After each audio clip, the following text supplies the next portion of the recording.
ప్రభువునందు ప్రియమైన సంగమా, క్రీస్తు శిలువ శ్రమల ధ్యాన కార్యక్రమములు 14వ రోజుకు చేరుకున్నాము.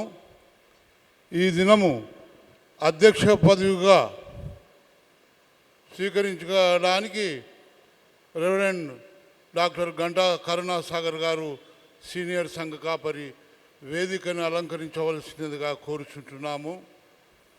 అదేవిధంగా సందేశం ఇచ్చుటకు రెవరెండ్ స్టాంటన్ సంఘ కాపరి గారిని వేదికను అలంకరించవలసినదిగా కోరుచుంటున్నాము. అదేవిధంగా రెవరెండ్ ఎస్ సజీవన్ క్రిస్టోఫర్ ఆశీర్వాదము ఇచ్చుటకు వీరిని ఏర్పరచబడింటున్నారు.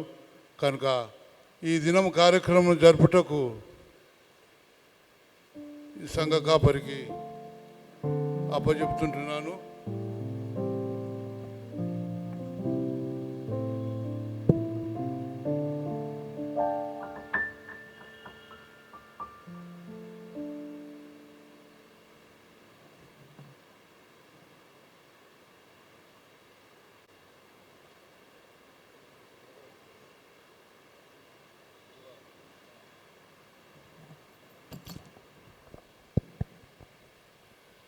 దేవుని నామానికి మహిమ కలుగును గాక. మరొక సాయంకాలపు లెంట్ డేస్ క్రీస్తు శిలువ శ్రమల ధ్యాన కార్యక్రమాల్ని మనము ప్రారంభించుకుందాం. మన మధ్య ప్రారంభ ప్రార్థన చేయుటకు ఏర్పాటు చేయబడిన వారు శ్రీమతి సరోజ సవరన్న గారు. వారు వచ్చి మనల్ని ప్రార్థనలు నడిపిస్తారు.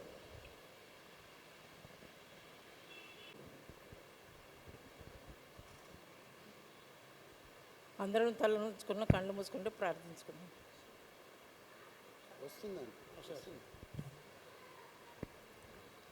ప్రార్థించుకుందామండి. మహాపరిశుద్ధమైన మా పరలోకపు తండ్రి, దయగలనైనా నీ పరిశుద్ధ పాదములకు వందనాలు స్తోత్రములు చెల్లిస్తున్నాం నైనా. ఈ సాయంకాల సమయంలో తండ్రి నీ పరిశుద్ధ ఆలయంలో సంఘమంతా కూడుకొని నైనా నిన్ను స్తుతించుటకు, నిన్ను ధ్యానించుటకు, నిన్ను ఘనపరచుటకు, నిన్ను మయంపరచుటకు మాకు ఇచ్చిన సమయాన్ని బట్టి నీకు స్తోత్రములు నైనా. వందనాలు తండ్రి నైనా, స్తోత్రములు తండ్రి. గడిచిన శ్రమల దినాల నుంచి ఈ శ్రమల దినాల వరకు తండ్రి మమ్మల్ని అందరినీ కాచి కాపాడి సజీవ సంఖ్యలో ఉంచి ఈ విధంగా తండ్రి మాకందరికీ ప్రార్థించే భాగ్యము దయచేసిన విధానానికై నీకు స్తోత్రములు తండ్రి. మా కొరకు, మా పాపముల కొరకునైనా మీరు పరలోకం నుంచి భూలోకానికి వచ్చి మా కొరకునైనా మీరు తండ్రి ఎన్నో శ్రమలు ఓర్చుకొని ప్రభువ శిలువలో కార్చిన అమూల్యమైన రక్తాన్ని బట్టి నీకు స్తోత్రములు తండ్రి. వందనాలు నైనా తండ్రి. మాకు రక్షణ భాగ్యం మీరు దయచేసిన విధానానికై నీకు స్తోత్రములు నైనా. మా సంఘాన్ని నైనా మీరు ఎంతగాని ఆశీర్వదించిన విధానాన్ని బట్టి నీకు స్తోత్రములు తండ్రి. వందనాలు నైనా. మా సంఘంలో తండ్రి మాకు ఇచ్చిన 3 పాస్టర్లను బట్టి నీకు స్తోత్రములు తండ్రి. వాళ్ళ ద్వారా నైనా అనేక సత్యాలను నైనా మేము గ్రహించుటకు నీ కృపను దయచేయండి నైనా. నీ పాదములకు వందనములు స్తోత్రములు చెల్లిస్తున్నాం నైనా.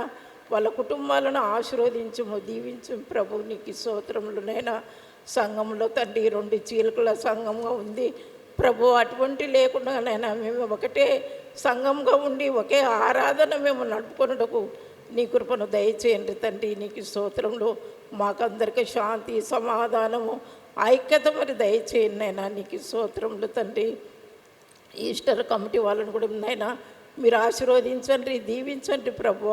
ఈ కార్యక్రమాన్ని తండ్రి నైనా చక్కగా నడుపుటకు వాళ్ళకు మంచి జ్ఞానాన్ని దయచేయము తండ్రి. నీకు స్తోత్రములు. మా సంఘంలో ఉన్న వృద్ధులనైనా మీరు జ్ఞాపకం చేసుకుంటారు తండ్రి. వాళ్ళకు మంచి ఆరోగ్యాన్ని, బలాన్ని, శక్తిని మీరు దయచేయండి ప్రభువ. నీకు స్తోత్రములు తండ్రి. అవునైనా ఎవరైతే అనారోగ్యంతో ఉన్నారు ప్రభువ వాళ్ళకి మంచి ఆరోగ్యాన్ని, బలాన్ని, శక్తిని మీరు దయచేయండి ప్రభు. నీకు స్తోత్రములునైనా. అవును తండ్రి. ఇంటర్మీడియట్ పిల్లలు తండ్రి ఎగ్జామ్స్ రాస్తున్నారు. ఆ బిడ్డలకు ప్రభువ మంచి జ్ఞానాన్ని, జ్ఞాపక శక్తిని, మంచి రాయటకు నీ కృపను దయచేయమని, ఇక్కడ చేరి వచ్చిన ప్రతి ఒక్క బిడ్డను మీరు ఆశీర్వదించి దీవించమని యేసుక్రీస్తు పరిశుద్ధ నామమున అడిగి వేడుకొంచున్నాం తండ్రి. ఆమేన్. ఈ సమయంలో యెహోవా నీ నామము అన్న పాట పాడుకొని దేవుని నామాన్ని మహింపర్దాం.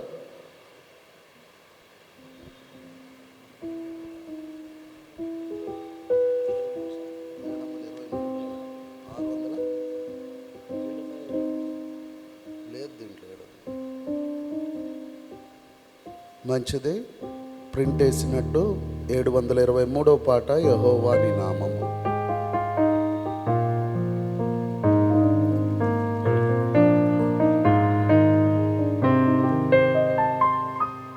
యెహోవా నీ నామము ఎంతో బలమైనది, ఎంతో ఘనమైనది. యెహోవా నీ నామము ఎంతో బలమైనది, ఎంతో బలమైనది. మోషే ప్రార్థించగా మన్నాను కురిపించితివి. మోషే ప్రార్థించగా మన్నాను కురిపించితివి. యెహోవా ప్రార్థించగా సూర్యచంద్రులనాపితివి. యెహోవా ప్రార్థించగా సూర్యచంద్రులనాపితివి. యెహోవా నీ నామము నీ ప్రజల పక్షముగా యుద్ధములు చేసిన దేవా. నీ ప్రజల పక్షముగా యుద్ధములు చేసిన దేవా. అగ్నిలో పడవేసిన భయమేమీ లేకుండిరి. అగ్నిలో పడవేసిన భయమేమీ లేకుండిరి. యెహోవా నీ నామము మానవుల రక్షణ కొరకై తన ప్రియ కుమారుని, మానవుల రక్షణ కొరకై తన ప్రియ కుమారుని లోకమునకు పంపగా ప్రకటించే నీ వాక్యము. లోకమునకు పంపగా ప్రకటించే నీ వాక్యము. యెహోవా నీ నామము ఎంతో బలమైనది, ఎంతో ఘనమైనది. సింహాల బోనుకైనా సంతోషముగా వెళ్ళిది. సింహాల బోనుకైనా సంతోషముగా వెళ్ళిది. ప్రార్థించిన వెంటనే రక్షించే నీ హస్తము. ప్రార్థించిన వెంటనే రక్షించే నీ హస్తము. యెహోవా నీ నామము చెరసాలలో వేసిన సంఖ్యలు బిగించిన, చెరసాలలో వేసిన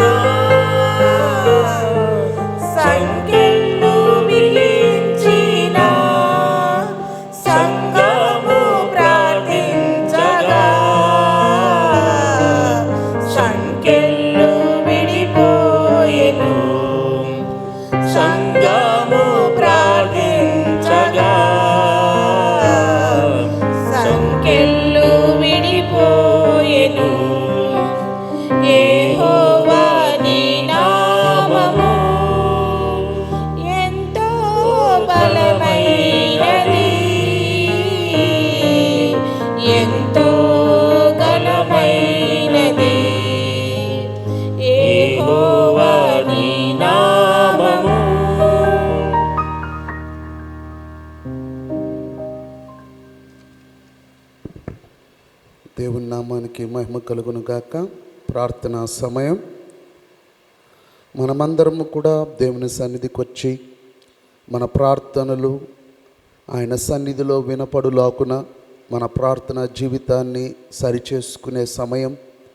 మన హృదయాంతరంగంలోని బాధను, వేదనను, కష్టములను దేవుని సన్నిధికి చెప్పుకునే సమయం ఈ ప్రార్థనా సమయం. అపోస్తలుడైన యోహాను రాసిన మొదటి పత్రిక కొత్త నిబంధనలో 224 పేజీ.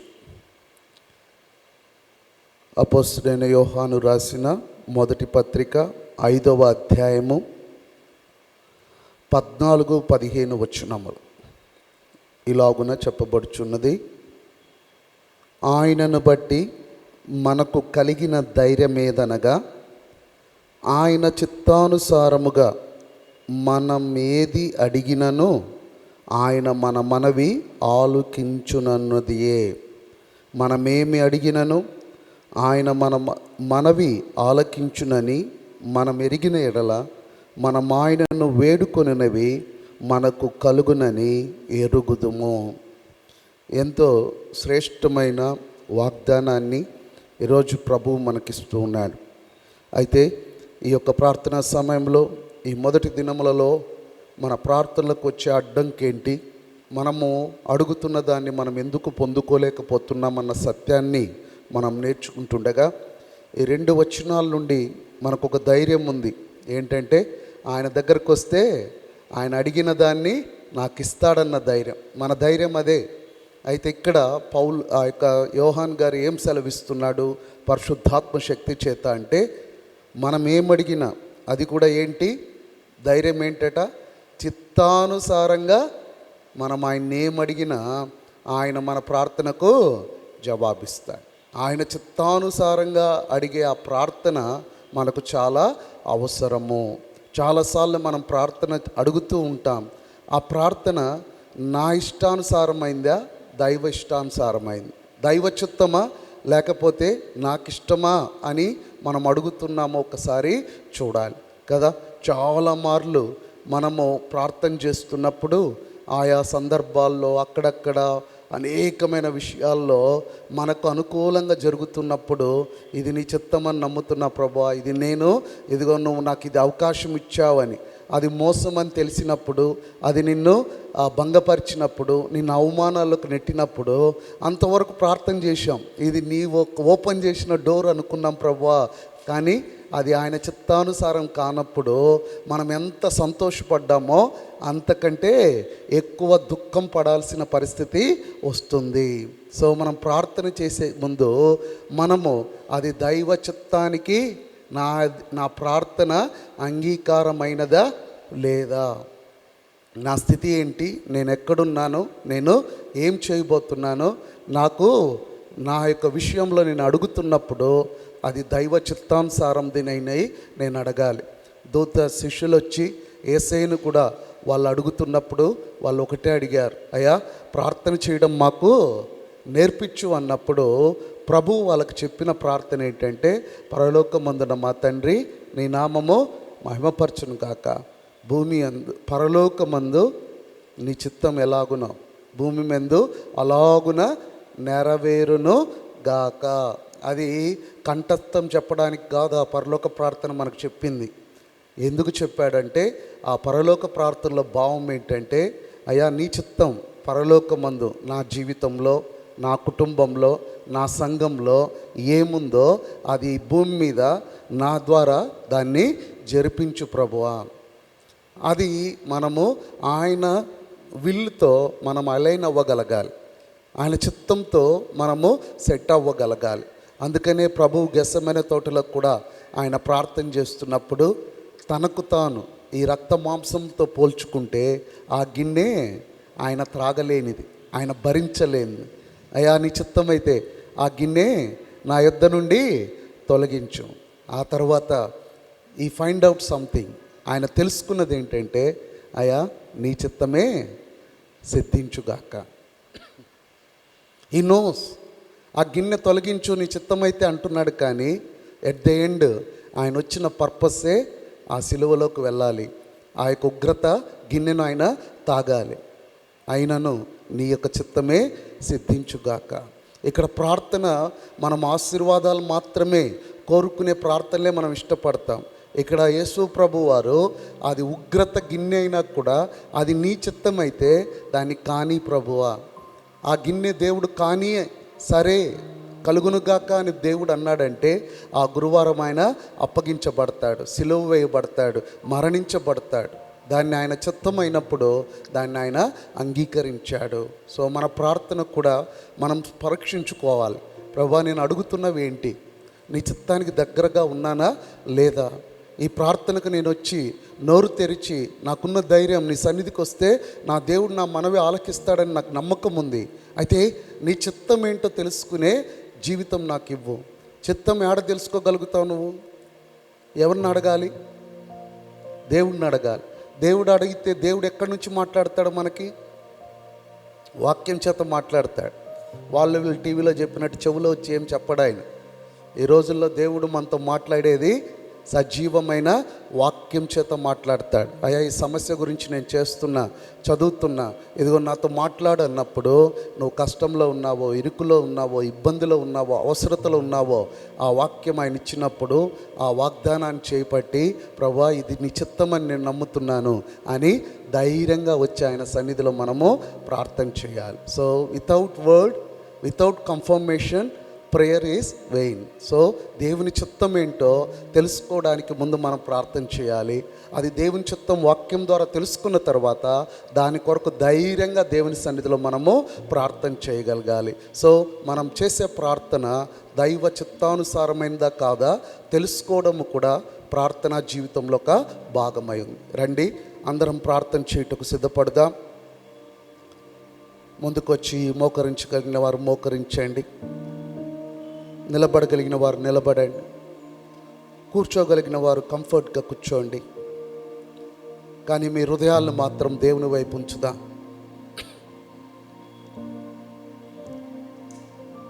ప్రార్థనలో ఆయన చిత్తాన్ని వెతకడం. ఇదిగో ప్రార్థన అంటే మనకొచ్చిన మాటలతో, మనకు ఉన్న ఆలోచనలతో చేసేది కాదు ప్రార్థన. ఆయన చిత్తాన్ని తెలుసుకునేది ప్రార్థనా సమయం. దేని కొరకు నువ్వు ప్రయాసపడుతున్నావో, ఏ ద్వారం తెరవబడాలని, ఏది నువ్వు దొరికించుకోవాలని,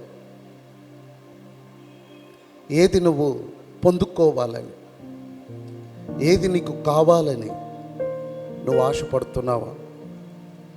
అది దేవుని చిత్తం అని గ్రహించావా? అది దేవుని చిత్తానుసారమైందైతే, ఇదిగో నా జీవితంలో ఏం జరిగినా ప్రభువా అది నీ నామ మహిమార్థమై నీ సాక్షిగా నేను నిలబడడానికి ఇది అడుగుతున్నాను. నా భోగముల కొరకు, నా ఆశల బట్టి నేను అడగటం లేదు, కానీ అయ్యా నా ప్రతి అవసరాన్ని తీరుస్తానన్న దేవుడవు నాయన. నేను ఆశలకు పోయి ఏమీ అడుగుటలేదు, నా అవసరాన్ని నేను ముందు ఉంచుతున్నాను తండ్రి. ఇది నీ చిత్తం అయితే నువ్వు ఈ అవసరమును నాకు తీర్చగా సమాజంలోను సంఘంలోను నేను నీ సాక్షిగా నిలబడతా ప్రభువా.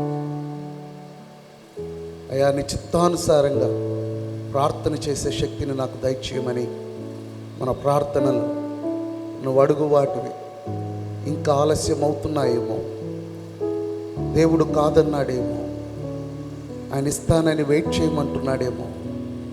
దిగులు చెందకు, నిరాశ చెందకు. ఇదిగో ఆయన చిత్తంలో, ఆయన చిత్తానుసారమైందైతే నువ్వు అధైర్యపడాల్సిన అవసరం లేదు. తగిన కాలమందు నీ ప్రార్థనకు ఆయన జవాబు ఇవ్వబోతున్నాడు. హల్లెలూయా. స్తోత్రం తండ్రి, స్తోత్రం. నోరు తెరిచి ప్రార్థన చేయండి.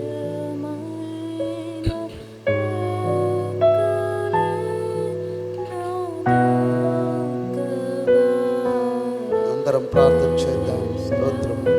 యేసు ప్రైజ్.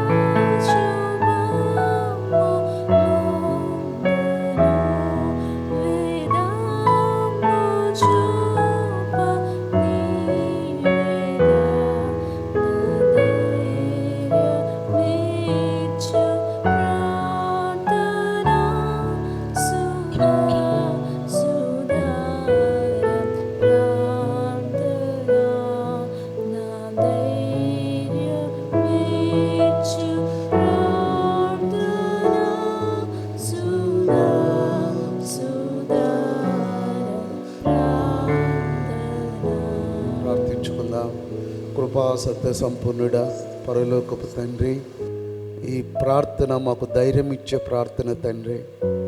అయ్యా, మా పోరాటంలో మేము నాయన అలసిపోయి సొలసినప్పుడు, ఎక్కడికి వెళ్ళాలో తెలియనప్పుడు నాయన మాకున్న ఏకైక ధైర్యము నా తండ్రి ఈ ప్రార్థన ఒకటే ప్రభువా. ఆ ప్రార్థనలో మాకున్న ధైర్యం ఒకటే, మేము ఆయన చిత్తానుసారంగా ఏది అడిగినా మా మనవి ఆలకిస్తాడని. ఇగో తండ్రి, బిడ్డలు ప్రభువా వేగిరమే సిద్ధపడి నీ సన్నిధిలో తమను తాము కనపరుచుకొని, ఇదిగో ప్రార్థన మేము నేర్చుకొని ఆయనకిష్టమైన ప్రార్థన చెయ్యాలని పరుగు పరుగున నైనా నీ పాద సన్నిధిలో విశ్వసించి వస్తున్న ఈ బిడ్డలను బట్టి నైనా నీకు స్తుతులు స్తోత్రాలు తెలియజేస్తూ ఉన్నాం.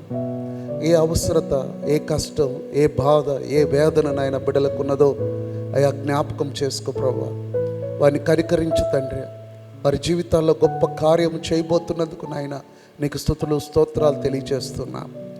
ఎగ్జామ్ సిద్ధపడుతున్న బిడ్డలకు సహాయం చేయండి అయా. మంచి ఆరోగ్యము, వాతావరణం మారుతుంది తండ్రి. సంవత్సరం అంతా బిడ్డలు చదువుకొని ఉన్నారు, కష్టపడి ఉన్నారు నాయన. ఈ వాతావరణ ప్రభావము మా బిడ్డల మీద పడకుండా మంచి ఆరోగ్యము, జ్ఞాపక శక్తి కలిగి చక్కగా ఎగ్జామ్స్ రాయుటకు నాయన, 10th ఇంటర్మీడియట్ బిడ్డలకు నాయన నీ కృప దయచేయమని ప్రార్థిస్తూ ఉన్నాను. అలాగనే తండ్రి, ఇదో నాయన చదువు పూర్తయి ఈ పోటీ ప్రపంచంలో నాయన తాము బ్రతకడానికి నా తండ్రి తమ కాళ్ళ మీద తాము నిలబడడానికి ప్రయత్నం చేస్తున్న మా యవన బిడ్డలను నాయన జ్ఞాపకం చేసుకో అయ్యా. వారికి నాయన చాలామంది ప్రభువా చివరి అవకాశంగా ఎదురు చూస్తున్న వాళ్ళు చాలామంది ఉంటున్నారు నాయన. వారి జీవితాల్లో స్థిరమైన ఉద్యోగం నాయన బిడ్డలకు మీరు దయచేయండి. అలాగనే తండ్రి అయ్యా నీ యొక్క నామాన్ని బట్టి వందనాలు అయ్యా. నాయన తండ్రి, వివాహాల కొరకు నాయన అనేక మంది తల్లిదండ్రులు తమ బిడ్డల విషయమై భారముతో ఎదురు చూస్తున్నారు నాయన. సహాయం చేయి తండ్రి అయ్యా. దేవుని యందు భయభక్తులు కలిగిన వారితో స్థిరమైన కుటుంబాలుగా నాయన బిడ్డలు మీరు కట్టమని ప్రార్థిస్తూ ఉన్నాం. సహాయం చేయండి నాయన అయ్యా. తండ్రి, నీ నామమును బట్టి నాయన నీకు స్తుతులు స్తోత్రములు నాయన. ఇగో ప్రభువా అయ్యా, అనారోగ్యంతో చాలామంది నాయన హాస్పిటల్లో అడ్మిట్ అయి ఉన్న పరిస్థితుల్లో ఉన్నారు. ఇదిగో తండ్రి, అనేక మంది బలహీనులుగా ఉంటున్నారు నాయన. అయా జ్ఞాపకం చేసుకో తండ్రి అయా. ఆ యొక్క నిర్ణయాలు తీసుకోవడానికి ఆ డాక్టర్స్ ఎవరైతే మా బిడ్డలకు ట్రీట్మెంట్ ఇస్తున్నారో నాయన, వారికి మంచి జ్ఞానము దయచేయమని, వారికి సంపూర్ణ స్వస్థతను దయచేయమని ప్రార్థిస్తున్నాం నాయన. అలాగునే ప్రభువా ఇగో తండ్రి అయా నాయన, బిడ్డలు లేక గర్భసంతానం లేక బాధపడుతున్న బిడ్డలను నీ సన్నిధికి తీసుకొస్తున్నాను అయా. వారికి ఇవ్వబోతున్న శ్రేష్టమైన బహుమానాలను బట్టి నాయన నీకు వందనాలు. అలాగునే ప్రభువా ఇగో తండ్రి, శాంతి సమాధానం లేక గృహాల్లో నాయన నలిగిపోతున్న బిడ్డల కొరకు మేము ప్రత్యేకంగా ప్రార్థిస్తున్నాం అయా. వారి జీవితాల్లో మీరే శాంతిగా ఉండి వారి జీవితాలను కట్టమని ప్రార్థిస్తున్నాం నాయన. ఇగో తండ్రి అయా, మరొకసారి మోకరించి నిలబడి కూర్చొని ప్రార్థిస్తున్న బిడ్డలను నీ పాద సన్నిధికి తీసుకొస్తున్నాను అయా. వారి ప్రార్థన అయా నీ చిత్తానుసారమైందైతే అయా నీ యొక్క సమయం మందు వారికి నాయన బహుమానం ఇచ్చి అయా సమాధానం ఇచ్చి జవాబునిచ్చి మీరే మహిమ తెచ్చుకుంటారని నమ్ముచు ఈ కొద్ది విన్నపం యేసుక్రీస్తు పేరిట వేడుకుంటున్నాం తండ్రి, ఆమేన్. దయచేసి అందరం కూర్చుందాం.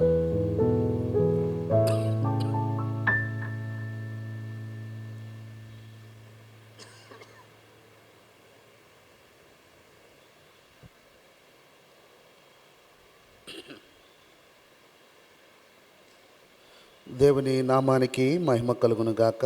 ప్రియ దేవుని బిడ్డలారా, ఈ రోజు నుండి మనము నూతన అంశంలోనికి రాబో వారంలో నూతన అంశంలోనికి మనం వెళ్ళబోతూ ఉన్నాం. దేవుడు ఇంతవరకు యేసు ప్రభుని గురించిన శ్రేష్టమైన అంశాలని మనము నేర్చుకుంటూ వచ్చాం. ఇక నుండి మనము సిలువను గూర్చిన వార్తను మనం వినబోతూ ఉన్నాం కదా. సిలువను గూర్చిన వార్త నశించుచున్న వారికి వెర్రితనము, కానీ మనకు దేవుని శక్తి అయి ఉంది కదా. ఆ శక్తి ఏంటి? ఈ యొక్క లెంట్ డేస్ అంతటా కూడా మనము టాపిక్స్ అన్నీ కూడా సిలువ సంబంధమైన టాపిక్స్ ఉంటాయి. దానిలో భాగంగా మొట్టమొదటిగా సిలువ యందు అతిశయం. నేను సిలువలో అతిశయించడానికి కారణం ఏంటి అని మనము నేర్చుకోబోతూ ఉన్నాం. ఎక్కడ నుండి అంటే గలతీలకు రాసిన పత్రిక 6వ అధ్యాయం 11 నుండి 14వ వచనం నుండి మనము సిలువయందు అతిశయమన్న అనుభవాన్ని మనం నేర్చుకోబోతున్నాం. మన మధ్య శ్రీమతి ఎస్ క్రిస్టీ క్యార్లిన్ గారు వచ్చి దేవుని వాక్యాన్ని గలతీలకు రాసిన పత్రిక 6వ అధ్యాయము 11 నుండి 14 వరకు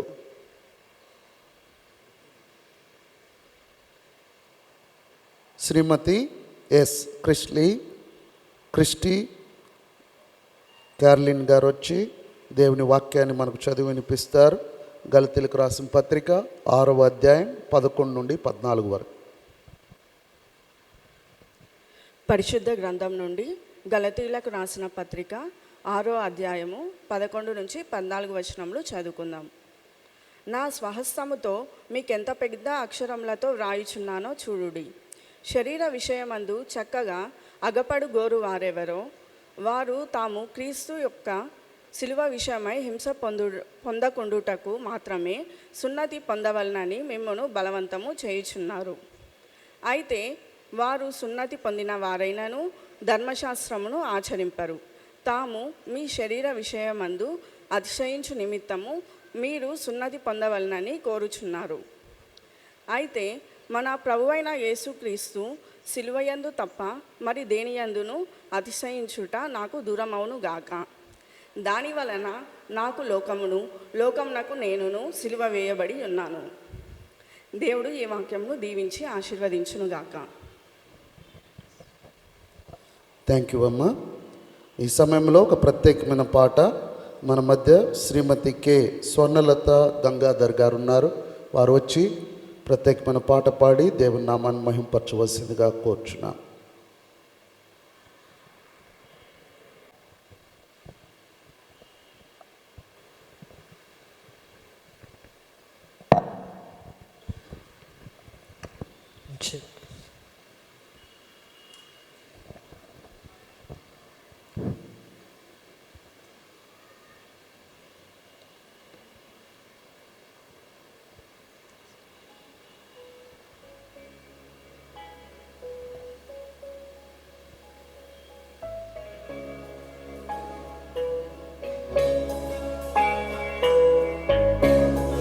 ప్రైజ్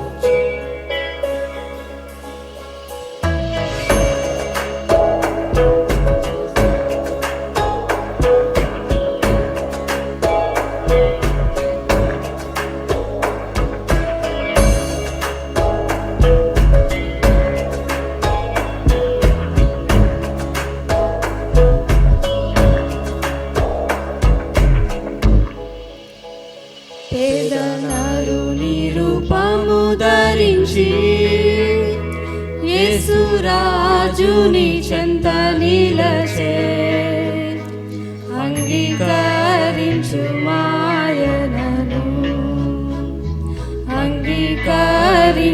మాయనను వేదనలు నిరూపము ధరించి యేసురాజుని చెంత నిలచే అంగీకరించు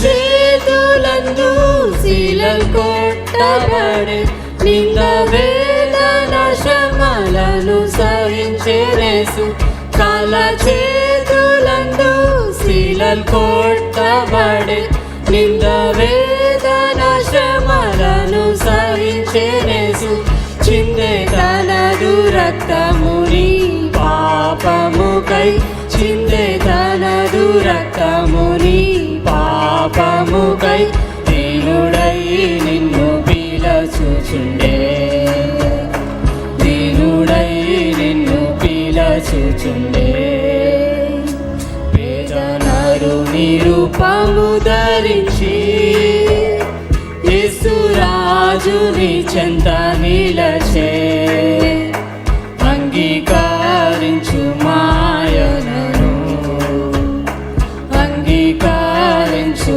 మాయనను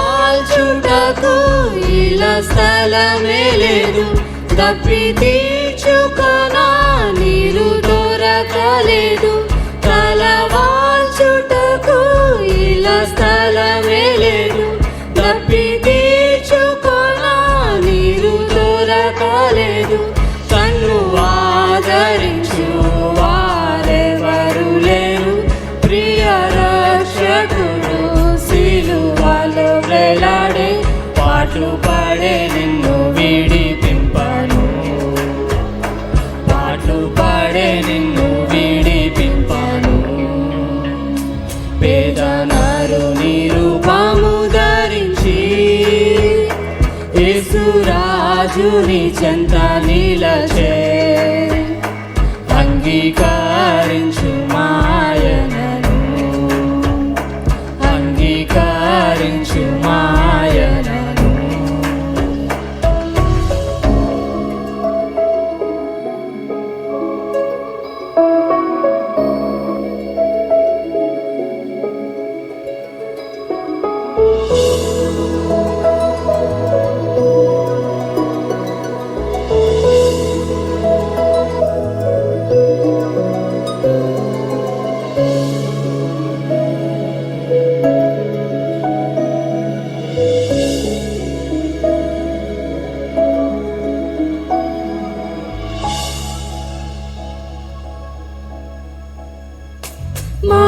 మాయలోకమును నీవు నమ్మకుము మనుషుల మనసు మారిపోవునిలా మాయలోకమును నీవు నమ్మకుము మనుషుల మనసు మారిపోవునిలా నిత్య దేవుని ప్రేమను నమ్మి నీవు నిశ్చయముగా ప్రభువులో ఆనందింప నేడే రమ్ము విశ్వాసముతో నేడే రమ్ము విశ్వాసముతో పేదనరు నిరూపము ధరించి యేసురాజుని చెంత నిలచే అంగీకరించు మాయనను అంగీకరించు మాయనను పేదనరు నిరూపము ధరించి యేసురాజుని చెంత నిలచే అంగీకరించు మాయనను అంగీకరించు మాయనను అంగీకరించు మాయనను అంగీకరించు మాయనను హల్లెలూయా. నాకు ఈ అవకాశం ఇచ్చినటువంటి పాస్టర్ సార్స్కి కమిటీ వారికి దేవుని పేరిట వందనాలు. థ్యాంక్ యూ అమ్మ. తల్లి కుమారులు ఇద్దరు కూడా మంచి పాట పాడి దేవుని నామాన్ని మహింపరిచారు. దేవుడు వారిని దీవించుగాక. ఈ సమయం మందు దేవుని వాక్యమును మనం విందాం. మన మధ్య మన సంఘ కాపరి రెవరెండ్ ఎస్ విలియం స్టాంటన్ గారు ఉన్నారు. వారు ఈ సమయమందు మనకు దేవుని వాక్యాన్ని మనతో పంచుకోవలసిందిగా ఈ సమయాన్ని వారికి అందిస్తారు.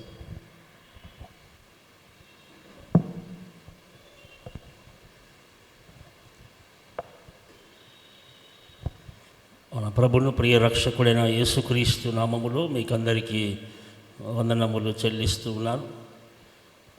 అందరము దేవుని వాక్యంలోకి మనం వెళ్ళకమునుపు చిన్న ప్రార్థన చేసుకుందాం.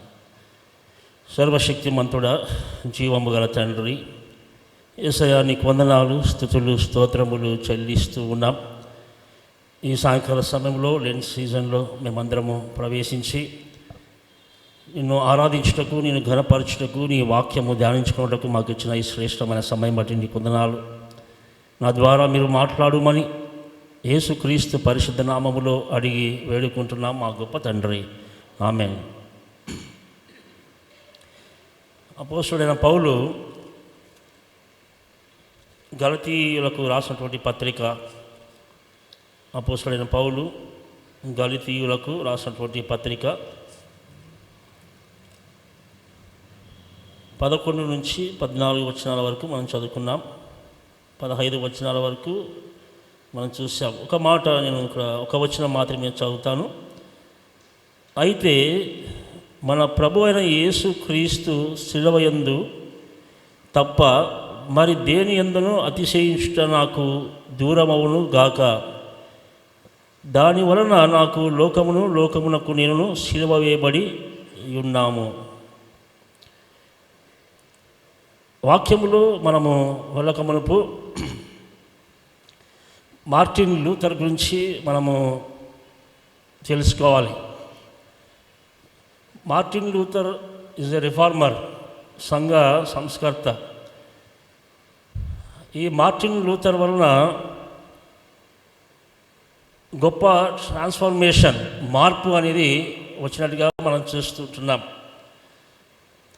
ఆనాడు పోప్ యొక్క సిద్ధాంతాలను తప్పుపట్టి, ఈ పోప్ యొక్క సిద్ధాంతాలు, రోమన్ క్యాథలిక్ యొక్క సిద్ధాంతాలు, వాటి వలన మనము పరలోక రాజ్యంలోనికి ప్రవేశించలేము, వాటి వలన మనము మన జీవితాలను పాడు చేసుకుంటాం.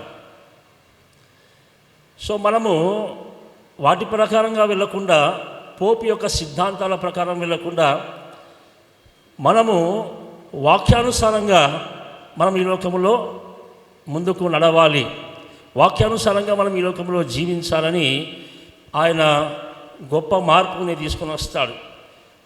ఈ రిఫార్మేషన్ గురించి చాలామందికి తెలుసు.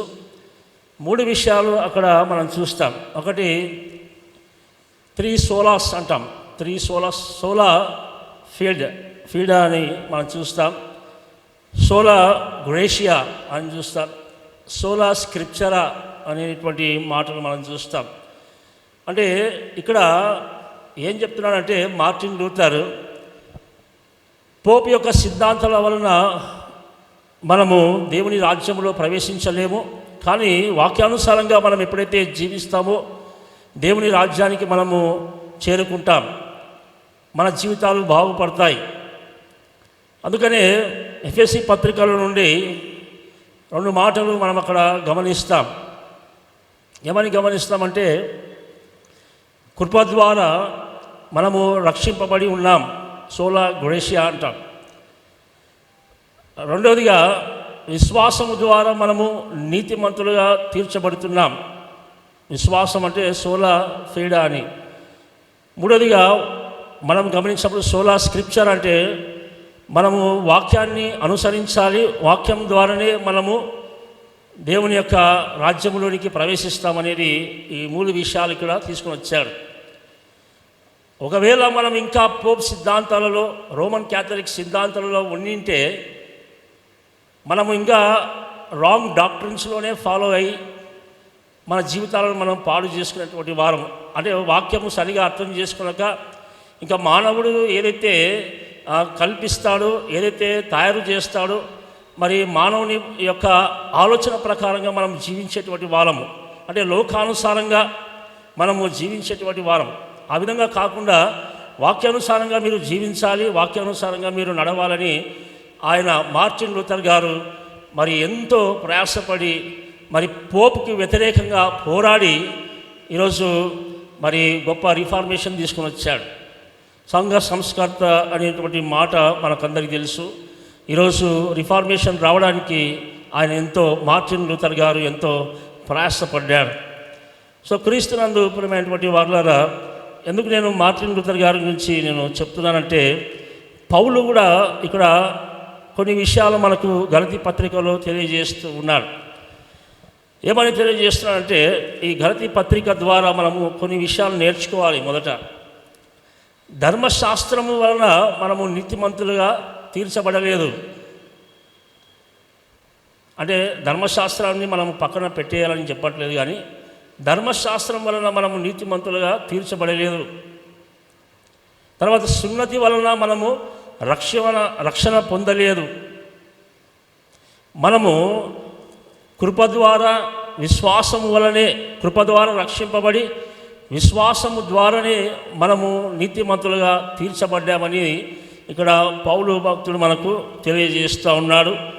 అందుకనే ఇక్కడ ఉన్నటువంటి యొక్క యూదుల యొక్క ఆచారాలను ఆయన నమ్మడం లేదు, అంటే వాటిని పక్కన పెట్టేశాడు. యూదులు పౌలు మీద ఎన్నో ఆరోపణలు చేశారు. ధర్మశాస్త్రాన్ని గురించి ఈయన వ్యతిరేకంగా మాట్లాడుతున్నాడు. ధర్మశాస్త్రాన్ని మీరు అనుసరించొద్దండి అనేటువంటి తప్పుడు బోధలు చేస్తున్నాడు. తర్వాత సున్నతి కూడా మీరు పాటించకూడదని కూడా అని ఇలా బోధిస్తున్నాడని చెప్పేసి అక్కడ ఉన్నటువంటి యూదులు తప్పుడు ఆరోపణలు చేస్తూ ఉన్నారు. సో ఇలా చేస్తున్నప్పుడు పౌలు ఎప్పుడు చెప్పలేదు ఈ విధంగా. అందుకని ఇక్కడ ఒక మాట రాయబడింది, ఏమంటున్నాడంటే, క్రొత్త సృష్టి పొందుటయే కానీ సున్నతి పొందుట ఎందేమీ లేదు, పొందకపోవట ఎందు ఏమీ లేదు. అంటే ఇక్కడ పౌలు ఏంది తెలియజేస్తున్నాడంటే, క్రొత్త సృష్టి, నూతన సృష్టిలోనికి నువ్వు రావాలి అంటే నీవు ఏం చేయాలంటే సిలువ యందు తప్ప మరి దేని యందును మీరు అతిశయించుట మరి ఉండకూడదని ఇక్కడ మనకు పౌలు భక్తుడు మనకు జ్ఞాపకం చేస్తున్నాడు. అంటే సిలువ యందు అతిశయించాలి, సిలువ యందు అతిశయించాలి. పౌలు కూడా ఇక్కడ తెలియజేస్తున్నటువంటి మాట మనం చూస్తున్నాం. సిలువ యందు తప్ప మరి దేని యందును అతిశయించుట నాకు దూరమవును గాక, దానివలన నాకు లోకమునకు నేనును సిలువ వేయబడి ఉన్నాము. అంటే ఇక్కడ యూదుల యొక్క ఆచారాలు, సున్నతి, ఇక్కడ లోకానుసారమైనటువంటి జీవితము, శరీరానుసారమైనటువంటి జీవితాలన్నీ నేను అవన్నీ పక్కన పెట్టేసి వాటి గురించి నేను ఆలోచించడం లేదు. నేను ఏం ఆలోచిస్తున్నానంటే, నేను సమస్తము సిలువ ద్వారా నేను అతిశయపడుతున్నాను అనేటువంటి మాట ఇక్కడ చూస్తున్నాం. శరీరాశలు నాకు అవసరం లేదు, లోకాశలు నాకు అవసరం లేదు, లోకానుసారమైనటువంటి జీవితం నాకు అవసరం లేదు, ధర్మశాస్త్రము, సున్నతి ఇలాంటివి నాకు అవసరం లేదు. కానీ నేను సిలువ యందే నేను అతిశయించుచున్నాను అనేటువంటి మాట నేను మీకు అందరికీ తెలియజేస్తున్నాను. పౌలు సిలువ యందే అతిశయిస్తూ ఉన్నాడు. బాగా గమనించండి, సిలువకు ఒకప్పుడు విలువ లేదు. సిలువకు విలువ ఎప్పుడు వచ్చిందంటే, యేసుక్రీస్తు ప్రభుల వారు మరణించిన తర్వాత సిలువకు విలువ వచ్చింది. అంతకుముందు ఏం జరిగిందంటే, మరి శాపగ్రస్తులు, దొంగలు సిలువ వేయబడ్డారు. కానీ ఎప్పుడైతే యేసుక్రీస్తు ప్రభుల వారు ఆయన శాపగ్రస్తుడిగా, ఏ పాపము చేయని వాడు, మరి ఒక నేరస్తుడిగా ఆయన సిలువలో వేశారు. వేసిన తర్వాత మన జీవితాలకు కూడా విలువ వచ్చింది, మన జీవితాలకు కూడా విలువ వచ్చింది. ఈరోజు మన జీవితాలకు ఒక విలువ వచ్చిందంటే అది సిలువ వలన. అందుకని పౌలు ఇక్కడ చెప్పినటువంటి మాట ఏంటంటే, సిలువ యందు నేను అతిశయించుచున్నాను. కాబట్టి క్రీస్తునందు ప్రియమైనటువంటి వారులారా, సిలువకు ఒక విలువ వచ్చింది. ఒకప్పుడు విలువ లేదు, మన జీవితాలకు కూడా ఒకప్పుడు విలువ లేదు.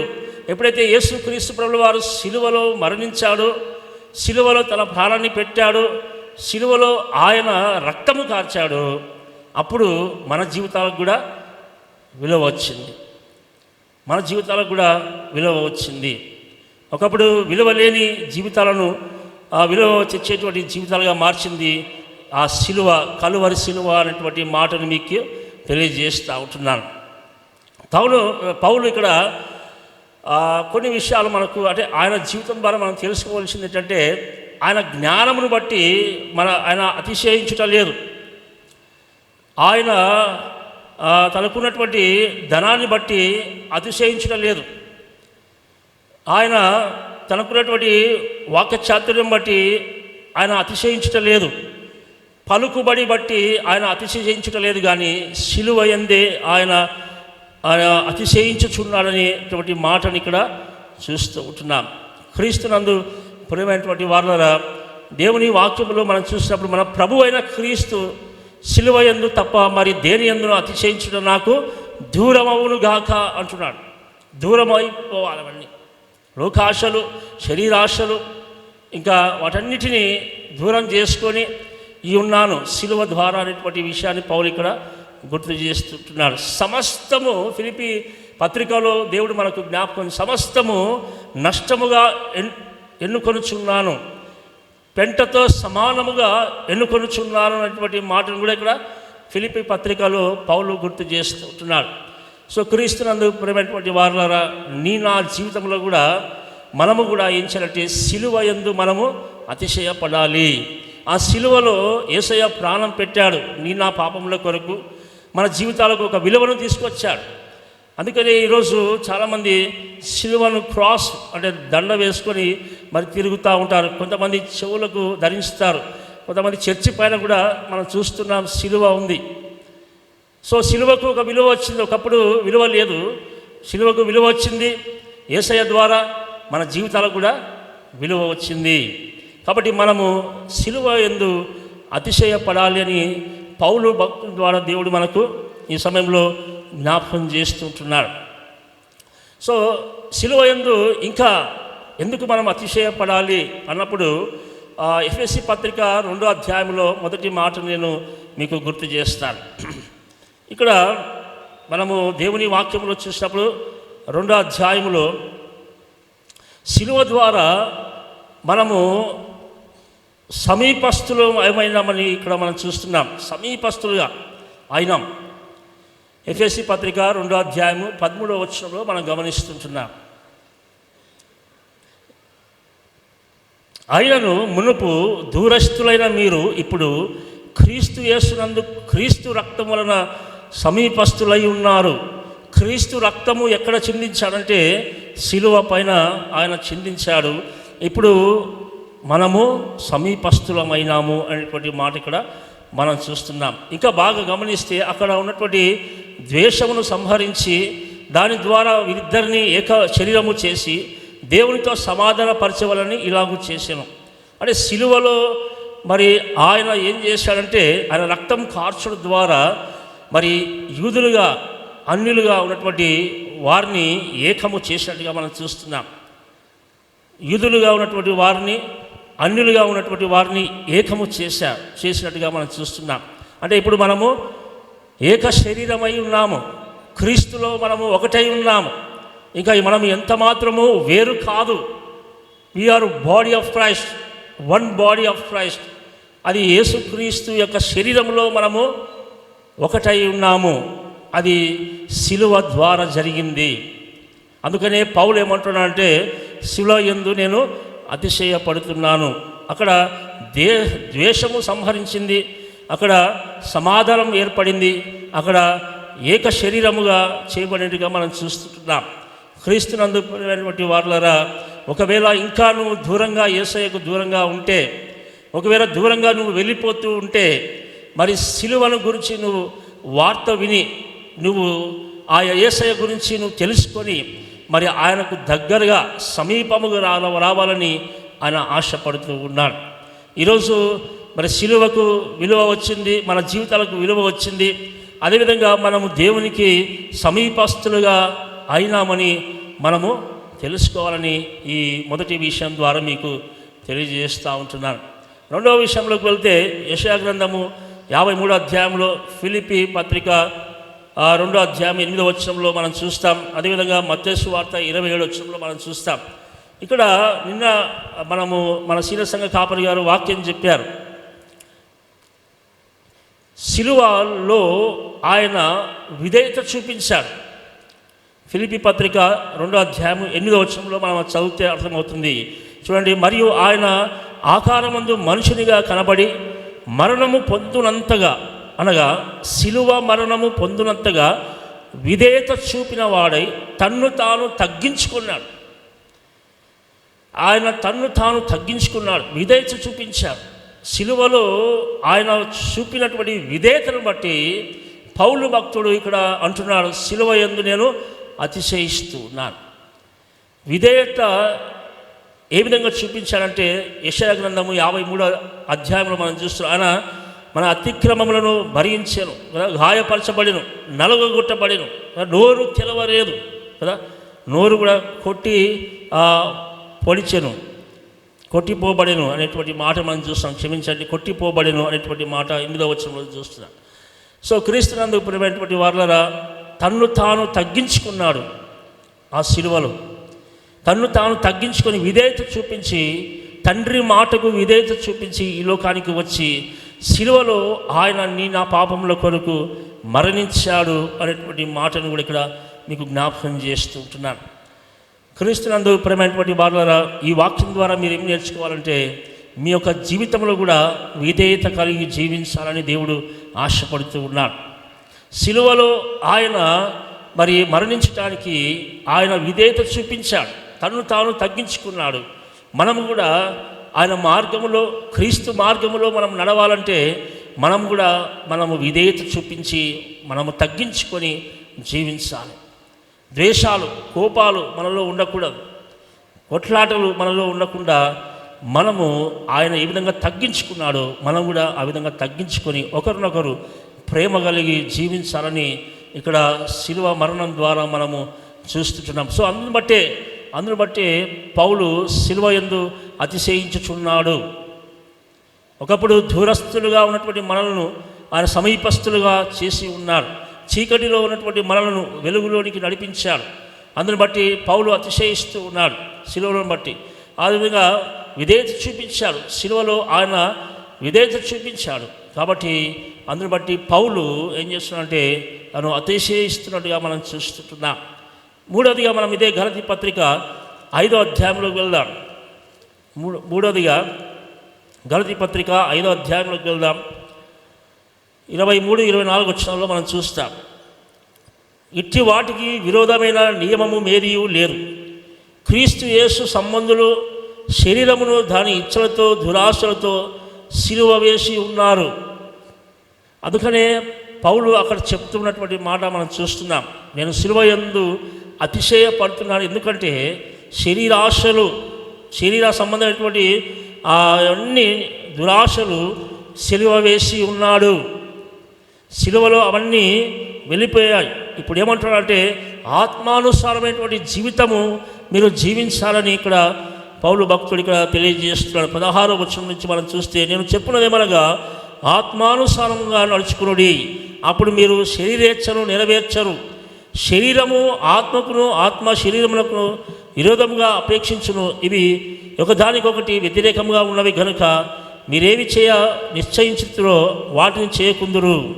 క్రీస్తునందు ప్రేమైనటువంటి వారు శరీరానుసారమైనటువంటి జీవితము సిలువ వేసి ఉన్నారు.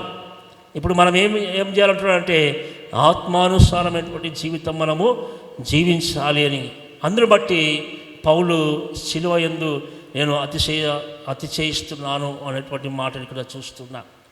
సో మనం కూడా ఆత్మానుసారంగా ఈ లోకంలో జీవించాలి, దేవుని యందు భయభక్తులు కలిగి జీవించాలి. శరీర ఆశలన్నీ లోకాశలన్నీ సిలువలో వేయబడ్డాయి. ఆయన సిలువలో వాటన్నిటిని తీసివేశాడు, మరణించి తీసివేశాడు. ఇంకా వాటి జోలికి మనం వెళ్ళకూడదు. శరీరాశ, నేత్రాశ, జీవపు డంబము, వాటి జ్యోతికి మనం వెళ్ళకుండా మనము ఆత్మానుసారంగా జీవించాలి. ఆత్మానుసారంగా జీవించడానికి యేసుక్రీస్తు ప్రభుల వారు సిలువలో మరణించాడు. స్పిరిచువల్ లైఫ్, ఫిజికల్ లైఫ్ మనకొద్దు. అంటే ఇక్కడ చాలా విషయాలు ఉన్నాయి, అవన్నీ నేను చదివితే టైం అవుతుంది. కానీ ఈ గలతీ పత్రికలో చూస్తున్నాం చాలా విషయాలు. విగ్రహారాధన, ద్వేషములు, కలహములు, మత్సరములు, ఇవన్నీ మనం చూస్తున్నాం. వీటన్నింటినీ మనం తీసివేసేసాడు. సిలువలో ఆయన తీసివేసేసాడు.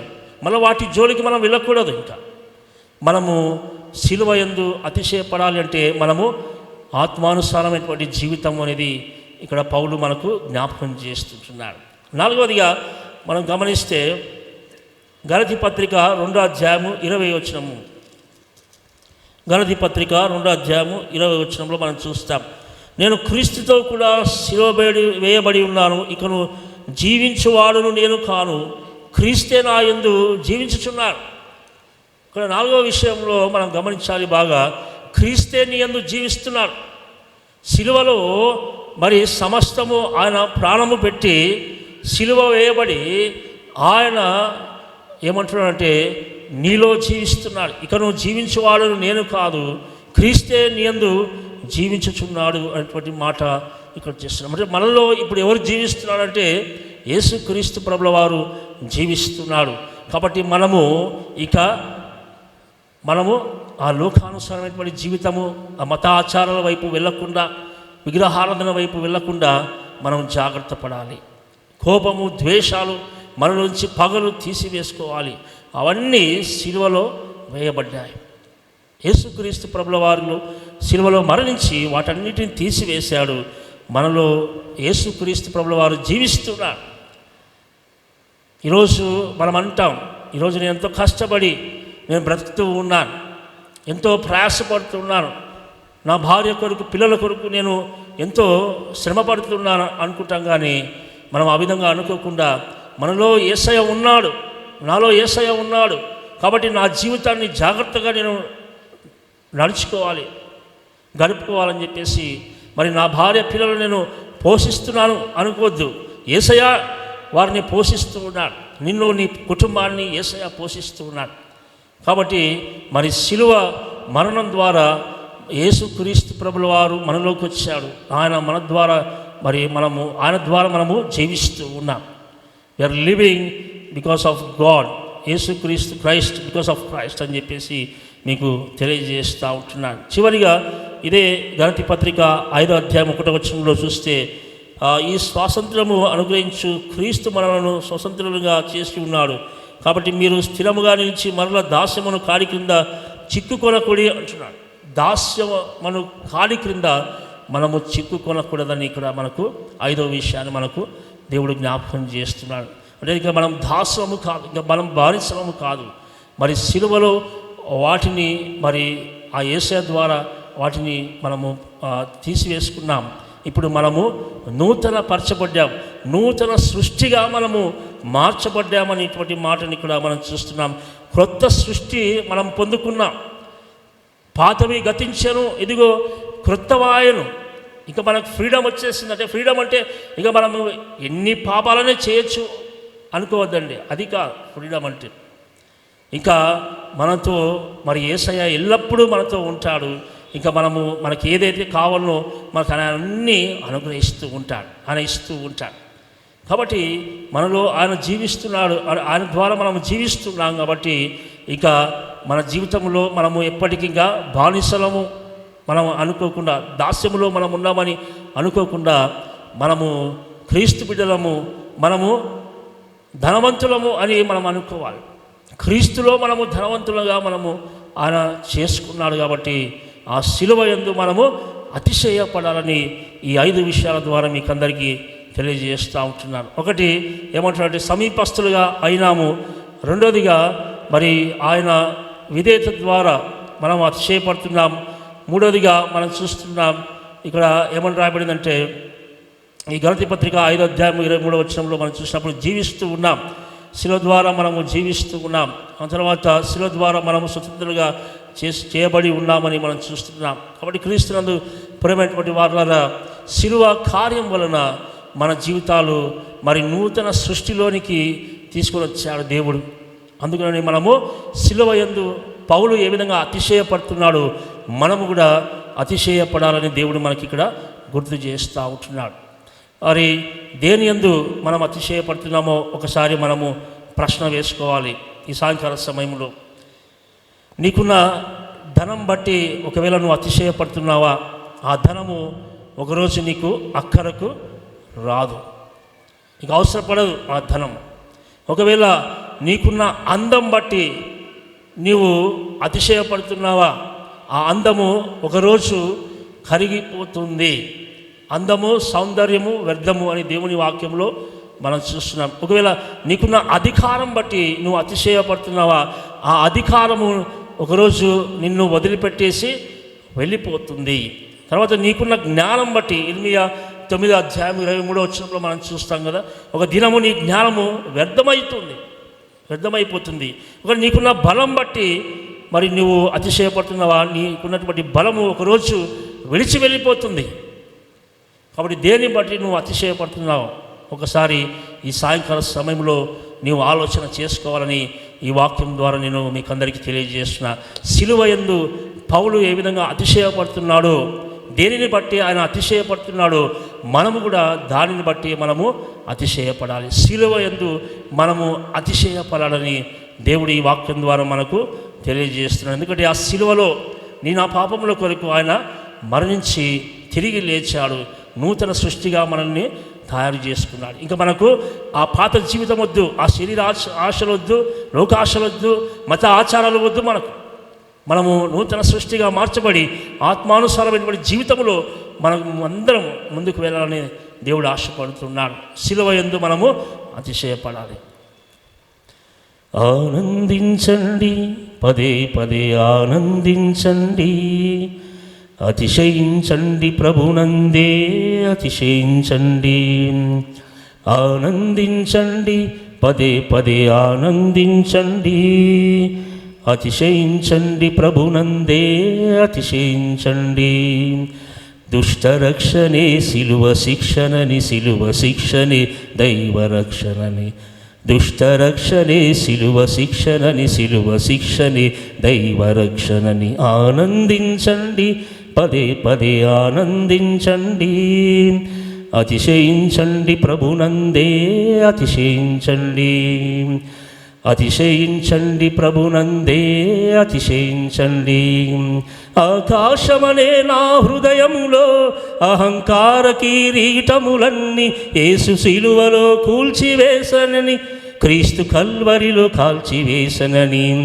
భూమి అనే నా దేహములో అంధకార క్రియలన్నీ యేసు నెత్తుటిలో కడిగివేసనని, తండ్రి చిత్తములో తుడిచివేసనని.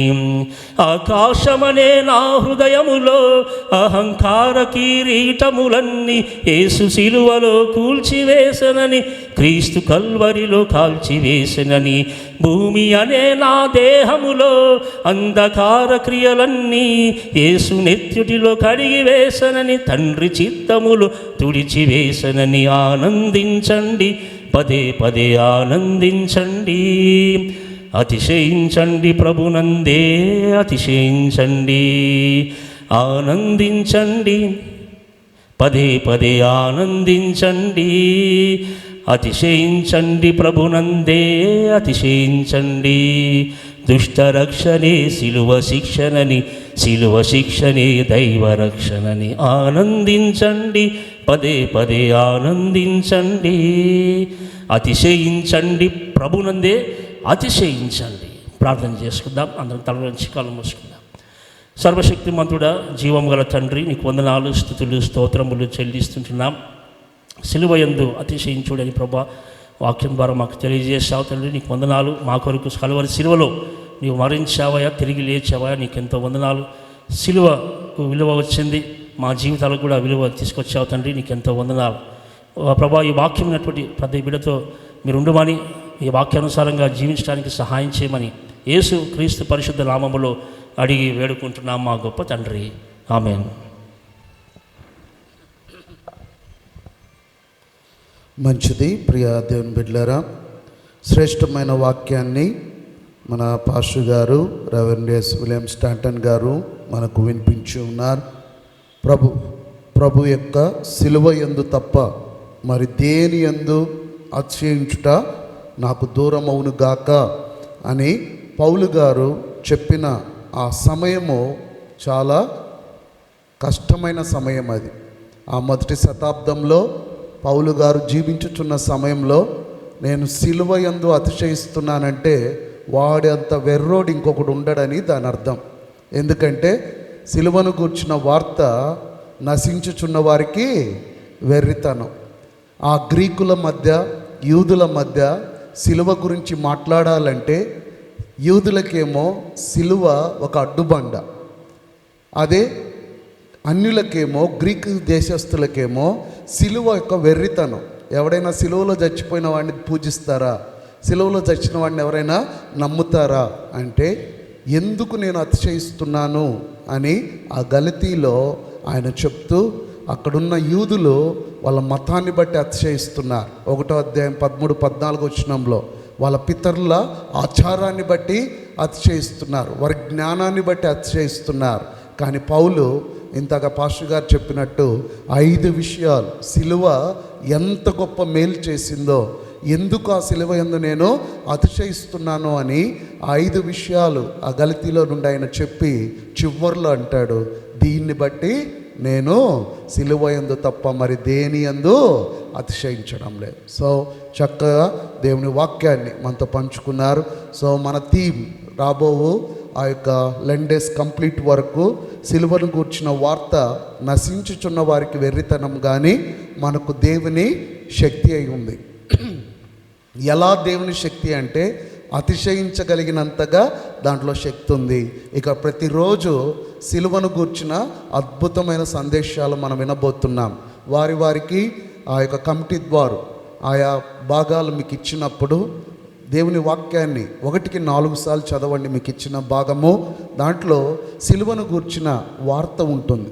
ఆ వార్త మీరు ధ్యానించి ఆత్మచేత సిద్ధపడి ఇక్కడికి వచ్చి అందరినీ కూడా ఆ సిలువను గూర్చిన వార్త యొక్క ఇంపార్టెన్స్ అర్థం చేసుకొని ఆ సిలువను చూచినప్పుడల్లా అరే అది మా ఆచార సంబంధమైన గుర్తు కాదు, అది మేము అతిశయించగలిగిన శక్తి అని ఈ లెంట్ డేస్లో మనం నేర్చుకోవాలి. కాబట్టి క్రీస్తు సిలువ శ్రమ దినాలు అంటే క్రీస్తుని గురించి నేర్చుకున్నాం గత వారం. అలాగే ప్రతి శుక్రవారం ఉపవాసం గురించి నేర్చుకుంటున్నాం. తర్వాత సిలువ ఏంటి అనేది కూడా మనం నేర్చుకోబోతున్నాం. ప్రతిదీ కూడా ఒక పద్ధతి ప్రకారము మనం దేవుని సన్నిధిలో నేర్చుకుంటున్నాం. దైవజనులకి దేవుని వాక్యాన్ని పంచుకున్న దైవజనులకి నేను వందనాలు తెలియచేస్తున్నాను. ఈ సమయం మందు ప్రకటనలు కన్వీనర్ గారు కానీ సెక్రటరీ గారు కానీ వచ్చి ప్రకటనలు తెలియచేయాల్సింది కోరుచున్నాం.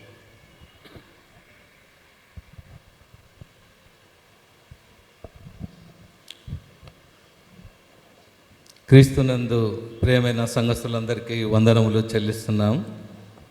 ఈ దినం 14వ రోజు ఆరాధన కూటికను జరిపించినటువంటి అధ్యక్షులుగా ఉండి నడిపించినటువంటి డాక్టర్ గంటా కరుణాసాగర్ గారికి వందనములు చెల్లిస్తున్నాము. ప్రారంభ ప్రార్థన చేసినటువంటి శ్రీమతి సరోజమ్మ సవరణ గారికి కూడా వందనములు చెల్లిస్తున్నాం. ప్రార్థన సమయాన్ని జరిపించిన సీనియర్ పాస్టర్ గారికి కూడా వందనములు చెల్లిస్తున్నాము. బైబిల్ పఠనం చదివినటువంటి శ్రీమతి ఎన్ క్రిస్టా క్యారలిన్ గారికి కూడా వందనములు చెల్లిస్తున్నాను. ప్రత్యేక పాట పాడినటువంటి శ్రీమతి కె స్వర్ణలత గంగాధర్ ఆమె యొక్క కుమారునితో పాటు పాడిన ఇద్దరికి కూడా వందనములు చెల్లిస్తున్నాం. ముగింపు ప్రార్థన ఆశీర్వాదములు చేయవారు డాక్టర్ రెవరెండ్ ఎస్ సజీవన్ కృష్ణపర్ సంఘ కాపరి గారు.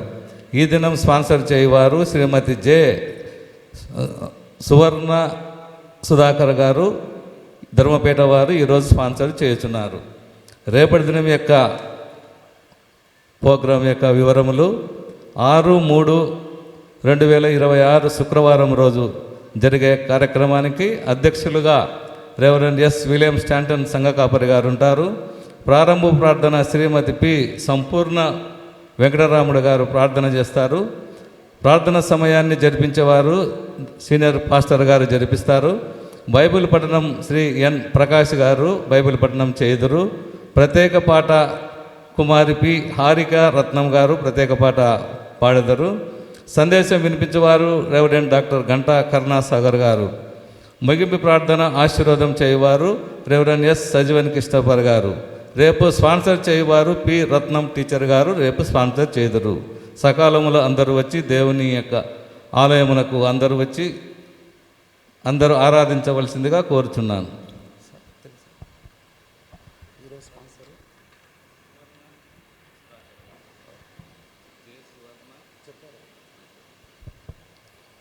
మంచిది, అందరము లేచి నిలబడదాం. మన మధ్య రెవరెండ్ ఎస్ సజీవ్ కృష్ణపర్ గారు, పాస్టర్ గారు మనల్ని ప్రార్థన ఆశీర్వాదంలోకి మనం నడిపిస్తారు. మహాపరిశుద్ధుడా, జీవముల తండ్రి యేసయ్య, మీకే వందనాలు, స్తుతులు, స్తోత్రాలు చెల్లించుకుంటున్నాం. లెంట్ 14 దినం ప్రభా మేము ప్రవేశించి శ్రేష్టమైన వాక్కును తండ్రి మీ దైవజనుల ద్వారా మాకు ఇప్పించినందుకై స్తోత్రం ప్రభా. సిలువ గురించి తండ్రి, సిలువ శక్తి గురించి నీ బిడ్డ తండ్రి మాతో మాట్లాడినందుకు ఆత్మదేవ మీరు మాకు ఇచ్చిన ఈ వాక్కును బట్టి స్తోత్రాలు చెల్లించుకుంటున్నాం. మెల్లటి స్వరంను వినటకు మాకు ఇచ్చిన సమయం బట్టి స్తోత్రం ప్రభా. మా గొర్రెలు నా స్వరము వినను, అవి నన్ను ఎరుగును, నన్ను వెంబడించును. అవును తండ్రి, మీ గొర్రెలు తండ్రి మీ స్వరము వినటాకే తండ్రి మేము వచ్చాం కాబట్టి మాకు తండ్రి ఈ ఆత్మీయ ఆహారము దయచేసి తండ్రి వెలుచుండగా క్షేమకరంగా గృహాలు చేర్చమని ప్రార్థిస్తున్నాం. ప్రతి ఒక్కరిని దీవించండి, ఆశీర్వదించండి. విత్తబడిన వాక్కును నూరంతలుగా ఫలించుటకు, వ్యర్థం కాకుండా అనేకులకు మేము ప్రకటించుటకు సహాయం దయచేయండి. ఇదిగో ప్రభా, స్పాన్సర్ చేసిన కుటుంబాలను దీవించండి, ఆశీర్వదించమని ప్రార్థిస్తున్నాం. ఘనతయు మహిమ ప్రభావాలు మీకే అర్పిస్తూ రానైన యేసుక్రీస్తు జీవము గల పరిశుద్ధ నామంలో అడిగి వేకుంటున్నాం మా తండ్రి, ఆమెన్. మన తండ్రి అయిన దేవుని యొక్క ప్రేమ, మన ప్రభును రక్షకుడైన యేసుక్రీస్తు యొక్క కృప, పరిశుద్ధాత్మ యొక్క సహవాసము ఇప్పుడు ఎల్లప్పుడు సదాకాలము సంఘమునకు విత్తబడిన వాక్కుకు సంఘ కాపరులకు తోడై నడిపించును గాక. ఆమెన్.